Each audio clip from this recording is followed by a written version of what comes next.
दोघांच्या बोलल्यानंतर फार बोलण्यात अर्थ नाही.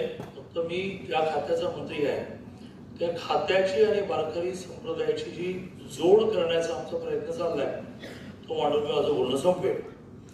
या दोघांना पुरस्कार मिळाला म्हणून त्यांचं अभिनंदन करावं इतकं मी मोठा आहे. राजकीय क्षेत्राची गंमत आहे. तुम्ही कोणाला यायचं तर द्या. तुम्ही काही नसलात तरी पुरस्कार द्यायला तुम्ही प्रमुख पाहुणे.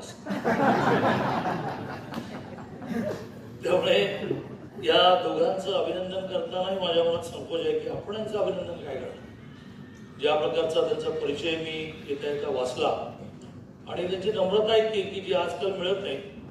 कर्तृत्व आणि नम्रता यांचं कॉम्बिनेशन संपलं. ज्याच्याकडे कर्तृत्व आहे ज्याकडे नम्रता नाही, त्याच्याकडे नम्रता त्याच्याकडे कर्तृत्व नाही.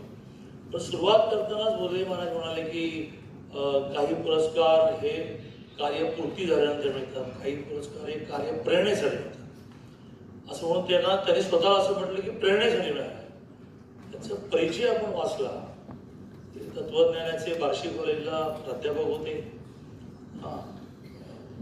एखादा आणखी वाक्य त्यांच्याबद्दल वाचायचं झालं तर संत तुकाराम महाराज यांची गाथा कानडी भाषेत प्रथम प्रकाशित करून संत तुकारामांचे विचार आपण कानडी भाषेत लोकांना मराठीत लिहिण्याचा अडचण आहे ते कानडीत लिहिले. पण त्यांनी नम्रता काय व्यक्त केली की मला प्रेरणा मिळण्यासाठी पुरस्कार आहे. आणि डॉक्टर प्रकाश खंडगे यांनी आता ज्याच्याबद्दल ते असं म्हणाले की यांनी याचं कार्य पूर्ण केलं म्हणून पुरस्कार मिळाला. त्यांचा परिचय तर म्हणजे कोणीतरी त्यांचा उल्लेख केला असं ते म्हणतात की दिवसा वारी आणि रात्री बाई.